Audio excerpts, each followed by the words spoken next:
bueno, que además está teniendo un impacto global, por supuesto, afecta profundamente al Perú. Afecta profundamente al Perú porque si bien el Perú no es un importador neto de alimentos, como son muchos países, en América Latina no tantos, el tema es mucho más fuerte en África, en varios países del sudeste asiático, en el Oriente Medio, pero en todo caso el Perú tiene una dependencia muy alta de insumos agrícolas, de fertilizantes, sobre todo el tema de la urea, básicamente casi una dependencia del 90% de los insumos importados, y en ese conjunto vienen estos insumos derivados de la urea que vienen básicamente de Rusia. Y también, por supuesto, una dependencia de cereales, ¿no? Trigo, el trigo, maíz. Por supuesto, el maíz amarillo, oleaginosas, por ejemplo. Ucrania es el mayor productor de semilla de girasol. Y eso tiene un impacto tremendo en todos los procesos de panificación, en la cría de aves, y en general de los alimentos procesados. Tiene un impacto grandísimo y eso obviamente impacta los precios.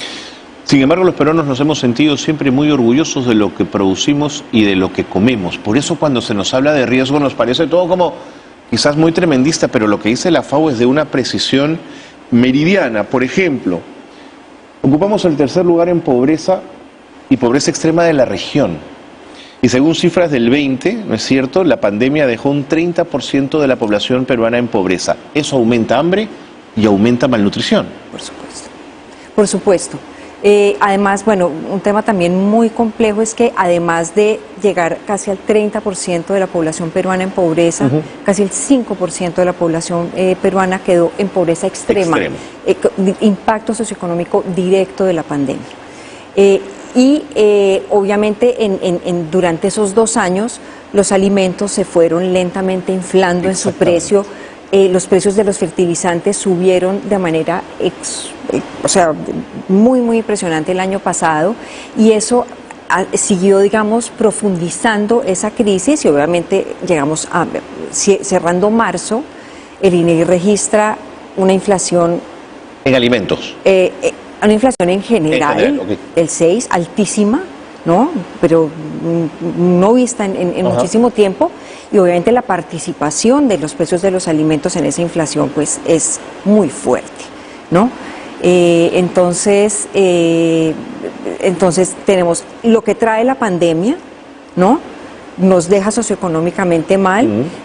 La situación en Europa. Está la situación en Europa, y estamos entonces en este momento, de nuevo, el Perú no está en la situación más crítica, ni siquiera tampoco a nivel de la región en términos de lo que está sucediendo y lo que va a seguir ocurriendo, porque de acuerdo con los cálculos de la FAO, la FAO tiene un índice de precios de alimentos de referencia. Y se prevé que este año podría subir hasta 22%. ¿Qué me estás contando? Sí, es una cosa tremenda. Obviamente esto va a afectar, hay 50 países que van a estar particularmente afectados a nivel global, pero obviamente esto va a impactar tremendamente. En Perú y en América Latina. Mariana, habíamos desarrollado durante tantos años una lucha frontal contra la anemia. Habíamos ya conseguido hacer un quiebre en la curva, habíamos roto esa barrera que subía y comenzaba, y vino la pandemia. ¿Sientes que anemia también tiene que ver con lo que estamos hablando? Sí, yo creo que, y seguramente se seguirá profundizando. Yo creo que todavía necesitamos mejorar la información precisa de lo que ha ocurrido en los últimos 2 años en materia de anemia. Pero entrando a la pandemia ya venía nuevamente subiendo la anemia, venía subiendo varios indicadores asociados a la malnutrición. Pena. Una cosa brutal, porque además ese era un tema que prácticamente, o sea, a mediados de los 2000, era un tema que ya venía casi que saliendo de la agenda, ¿no? Hablar del hambre, de la desnutrición crónica infantil en algunas comunidades muy específicas, el tema de la anemia, que ha sido un tema muy crítico en el Perú, eran temas, como dicen los expertos, ya venían un poco de salida.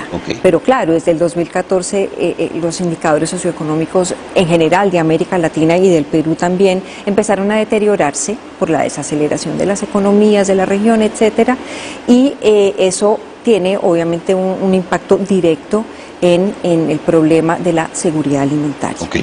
Dos asuntos que quiero poner sobre la mesa antes que el tiempo se me vaya. Dieta saludable y desperdicio de alimento. Dato de FAO, para el 2020 una dieta saludable costaba 5 veces más que una no saludable. ¿Cómo hemos convertido esta locura en realidad? Sí, de hecho, América Latina es tal vez el lugar más costoso del mundo para tener acceso a una dieta saludable. No solamente un problema del Perú, pero la situación del Perú es esa.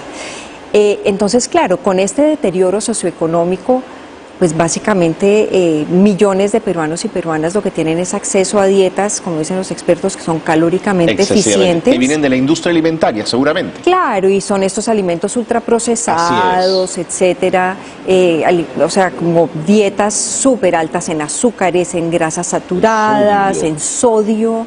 Y obviamente no solamente tenemos estos problemas de hambre, física hambre, sino también yo creo que están los indicadores, habría que ver cómo se han comportado en los últimos años en materia de obesidad y de sobrepeso. Sí, sobre todo en niños, ¿no? En niños. Parece que ahí la cosa es brutal. Brutal, obviamente con una tendencia, digamos, muy fuerte en las zonas urbanas, pero también en las zonas rurales. Ok. Mariana, 12.8 millones de toneladas de alimentos se desperdician. Esto es una broma, ¿no es cierto? Sí. O sea, ese es como el contexto en el que uno tiene este tema de la pobreza, la inseguridad alimentaria, hambre, ¿no? Y ahora este escenario y un tema de pérdida y desperdicios de alimentos que es un dolor realmente. ¿En qué se concentra ese desperdicio? ¿Dónde ocurre? O sea, ocurre a lo largo, digamos, de la cadena, digamos, del sistema alimentario. Hay muchos problemas, por ejemplo, incluso de manejo de poscosecha, ¿no? Que tiene que ver con también, digamos, la debilidad de los servicios de la asistencia técnica para el manejo de la poscosecha. Ahí puede haber hay pérdidas importantes de alimentos. Y después en las cadenas de transporte, en los mercados de abasto, todas las cadenas de distribución, y luego en el punto final del consumidor también hay un desperdicio enorme. Claro. Entonces, claro, estos son momentos en los que es muy importante recurrir a todos los mecanismos posibles de estos de la economía circular, pero igual no fluyen, es muy difícil hacerlos fluir de manera satisfactoria, sobre todo, claro, hay muchos problemas de inocuidad, ¿no? En qué estado se recuperan, por ejemplo, los alimentos a la salida, al cierre de la jornada de los mercados mayoristas o de los mercados de abastos, ese tipo de cosas. Y los esfuerzos de bancos de alimentos todavía son muy acotados, ¿no? Muy pequeños. Sí, son muy pequeños porque obviamente, digamos, la gestión alimentaria en el Perú es monumental. De nuevo, es un país productor de alimentos. Claro. Entonces es una gestión compleja. Pero bueno, ahí va el Perú, digamos.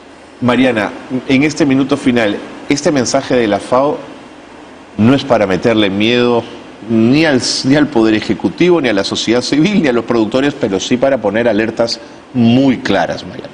Sí, a ver, no, y obviamente, digamos, todo lo que he comentado en esta entrevista ni mucho menos busca generar pánico. De nuevo quiero reiterar que la situación, digamos, del Perú no está en esta categoría de los países que van a estar en la situación más crítica, pero sí va a ser muy importante activar mecanismos no solamente de mediano y de largo plazo, sino en lo inmediato.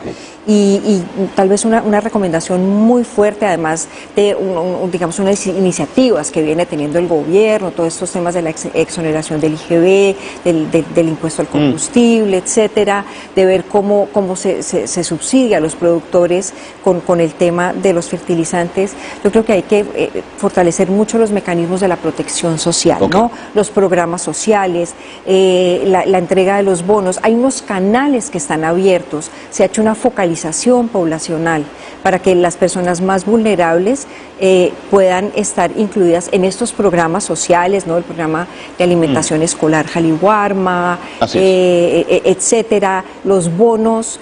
Pero este es un momento en que hay que fortalecer esos mecanismos. Seguramente habrá que dar bonos adicionales. O sea, son obviamente respuestas temporales, no son respuestas que llegan para quedarse. Como deben ser los programas, así es. Exacto. Ahora el gobierno está convocando esta suerte de comisión intersectorial que se espera que en plazo máximo de 100 o 120 días traigan, digamos, unas respuestas muy potentes para contrarrestar los efectos de esta situación, y ahí es donde ese tipo de medidas muy inmediatas hay que hacerlas, y yo creo que hay que aprovechar también que durante pandemia, es decir, hace poco tiempo se activaron y se fortalecieron estos mecanismos de la protección social. Entonces, hay que aprovechar que esto está todavía... Está muy calientito. Exactamente, sí. Para sobre eso mejorar, ¿no? Mariana, muchísimas gracias a ti y a FAO, por supuesto, por ese trabajo y por poner las cosas en contexto, que siempre es importante. Muchas gracias. Y en la casa de la FAO cuando quieran, ¿eh? Soy